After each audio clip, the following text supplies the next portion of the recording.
ఎఫెసీయులకు వ్రాసిన పత్రిక 6వ అధ్యాయము.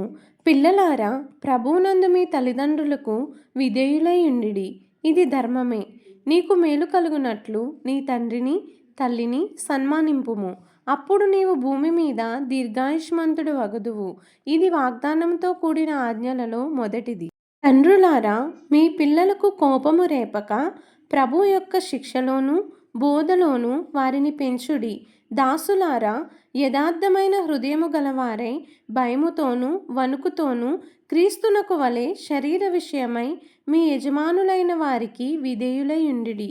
మనుష్యులను సంతోషపెట్టువారు చేయునట్లు కంటికి కనబడుటకే కాక క్రీస్తు దాసులమని ఎరిగి దేవుని చిత్తమును మనఃపూర్వకముగా జరిగించుచు మనుషులకు చేసినట్టు కాక ప్రభువునకు చేసినట్టే ఇష్టపూర్వకముగా సేవ చేయుడి. దాసుడైనను స్వతంత్రుడైనను మీలో ప్రతివాడును ఏ సత్కారము చేయునో దాని ఫలము ప్రభువు వలన పొందునని మీరెరుగుదురు. యజమానులారా, మీకును వారికిని యజమానుడైన వాడు పరలోకమందున్నాడనియు ఆయనకు పక్షపాతము లేదనియూ ఎరిగిన వారై వారిని బెదిరించుట మాని ఆ ప్రకారమే వారి ఎడల ప్రవర్తించుడి.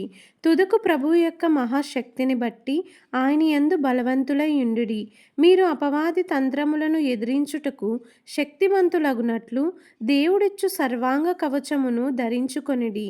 ఏలయనగా మనము పోరాడునది శరీరులతో కాదు, కానీ ప్రధానులతోనూ అధికారులతోనూ ప్రస్తుత అంధకార సంబంధులగు లోకనాథులతోనూ ఆకాశ మండలమందున్న దురాత్మల సమూహములతోనూ పోరాడుచున్నాము. అందుచేతను మీరు ఆపద్దినమందు వారిని ఎదిరించుటకును సమస్తము నెరవేర్చిన వారై నిలవబడుటకును శక్తిమంతులగునట్లు దేవుడిచ్చు సర్వాంగ కవచమును ధరించుకొనిడి. ఎలాగనగా మీ నడుమునకు సత్యమను దట్టి కట్టుకొని నీతి అని మైమరుపు తొడుగుకొని పాదములకు సమాధాన సువార్త వలనైన సిద్ధ మనస్సును జోడు తొడుగుకొని నిలువబడుడి. ఇవన్నీయు కాక విశ్వాసమను డాలు పట్టుకొనిడి.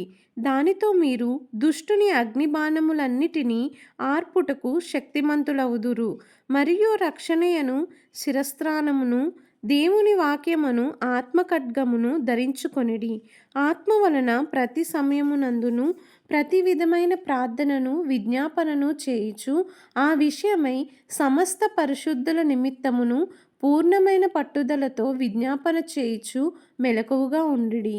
మరియు నేను దేని నిమిత్తము రాయబారినై సంఖ్యలలో ఉన్నానో ఆ సువార్త మర్మమును ధైర్యముగా తెలియజేయుటకు నేను మాటలాడ నోరు తెరుచున్నప్పుడు దానిని గూర్చి నేను మాటలాడవలసినట్టుగా ధైర్యముతో మాటలాడుటకై వాక్శక్తి నాకు అనుగ్రహించబడినట్లు నా నిమిత్తమును పూర్ణమైన పట్టుదలతో విజ్ఞాపన చేయుచు మెలకువగా ఉండిడి. మీరు నా క్షేమ సమాచారమంతయు తెలుసుకొనుటకు ప్రియ సహోదరుడును ప్రభువునందు నమ్మకమైన పరిచారకుడునైన తుకికు నా సంగతులన్నీయు మీకు తెలియజేయును. మీరు నా సమాచారము తెలుసుకొనుటకును అతడు మీ హృదయములను ఓదార్చుటకును అతనిని మీ యొద్దకు పంపితిని. తండ్రి అయిన దేవుని నుండియు ప్రభువైన యేసుక్రీస్తు నుండియు సమాధానమును విశ్వాసముతో కూడిన ప్రేమయును సహోదరులకు కలుగునుగాక. మన ప్రభువైన యేసుక్రీస్తును శాశ్వతమైన ప్రేమతో ప్రేమించు వారికందరికీ కృప కలుగునుగాక. దేవుడు ఈ పరిశుద్ధ లేఖనమును దీవించి ఆశీర్వదించునుగాక. ఆమెన్.